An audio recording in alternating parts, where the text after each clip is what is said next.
అదిగదిగో శాంతి ఒప్పందం. యుద్ధ విరమణకు చేరువలో రష్యా, ఉక్రెయిన్. ట్రంప్ చెప్తున్నాడు. 4 ఏళ్లుగా సాగుతున్న యుద్ధానికి తెరదించేలా శాంతి ఒప్పందం కుదుర్చుకునేందుకు రష్యా, ఉక్రెయిన్ ప్రస్తుతం మునుపెన్నడూ లేనంతగా చేరువగా వచ్చాయని అమెరికా అధ్యక్షుడు అంటే రష్యా, ఉక్రెయిన్ ప్రస్తుతం చాలా ఏళ్లుగా శాంతి ఒప్పందం అంటే పీస్ అగ్రిమెంట్ చేసుకుని 4 ఏళ్లుగా జరుగుతున్నటువంటి యుద్ధాన్ని స్టాప్ చేయాలనేసి ప్రస్తుతం మునుపెన్నడూ లేనంతగా అంటే ఎప్పుడు లేనంతగా ఇప్పుడు ఒక అగ్రిమెంట్కి వస్తున్నాయనేసి అమెరికా అధ్యక్షుడు డొనాల్డ్ ట్రంప్ తెలిపారు.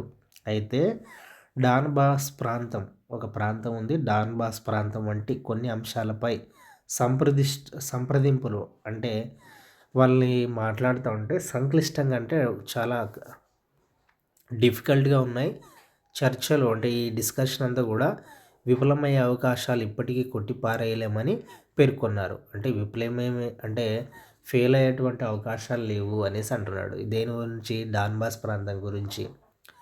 ఫ్లోరిడాలో ట్రంప్ ఉక్రెయిన్ అధ్యక్షుడు జెలెన్స్కీ ఆదివారం అమెరికా కాలమానం ప్రకారం భేటీ అయ్యారు. 20 పాయింట్ల శాంతి ప్రణాళికపై చర్చించారు. 20 పాయింట్స్ తీసుకున్నారు. అదంతా కూడా ఈ పీస్ ప్లాన్ అంటే పీస్ ఎలా చేసుకోవాలనే దాని మీద డిస్కషన్ చేసినారు. అనంతరం ఇద్దరు కలిసి విలేకరులతో మాట్లాడారు. యుద్ధం ముగింపునకు సంబంధించిన చర్చల్లో ఇప్పటికీ కొన్ని విషయాలు ఇబ్బందికరంగా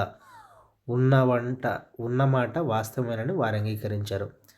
అంటే యుద్ధం అంటే స్టాప్ చేయాలనే ఈ డిస్కషన్ వచ్చిన దానికి కొన్ని టాపిక్స్లో చాలా ఇబ్బందిగా ఉందనేసి మాట అది ట్రూత్ అని వారు ఇద్దరు అంగీకరించినమాట. సో రష్యా నియంత్రణలో ఉన్న అంటే రష్యా కంట్రోల్లో ఉన్నటువంటి ఉక్రెయిన్ భూభాగాలను ఆ దేశ ఆధీనంలోనే ఉంచడం, భవిష్యత్తులో మాస్కో అంటే రష్యా రాజధాని అన్నమాట మళ్ళీ ఆక్రమణకు దిగకుండా ఉక్రెయిన్కు భద్రతా హామీలు ఇవ్వడం. అంటే మీకు మళ్ళీ మేము ఆక్యుపై చేయడానికి మళ్ళీ రాము అనేసి రష్యా చెప్పాలి. ఉక్రెయిన్ దేశానికి భద్రతా హామీలు ఇవ్వాలి. అలాగే రష్యా ఆక్రమించిన జపోరియా అణు విద్యుత్ కేంద్రం భవిష్యత్ వంటి అంశాలను ఉదహరించారు. ఇవి ఫస్ట్. సో వాళ్ళు ఏం చెప్తున్నారంటే మనకి ఇంపార్టెంట్ అనమాట. రష్యా ఆక్రమించినటువంటి జపోరియా అణు విద్యుత్ కేంద్రం అంటే న్యూక్లియర్ పవర్ ప్లాంట్ అనమాట భవిష్యత్తు వంటి అంశాలను ఉదహరించారు. అయితే శాంతి ఒప్పందం అంటే పీస్ అగ్రిమెంట్ అనేది కుదురుతుందో లేదో మరికొన్ని వార్తల్లో తెలుస్తుందని అంటే నెక్స్ట్ న్యూస్లో తెలుస్తుందని ట్రంప్ పేర్కొన్నారు.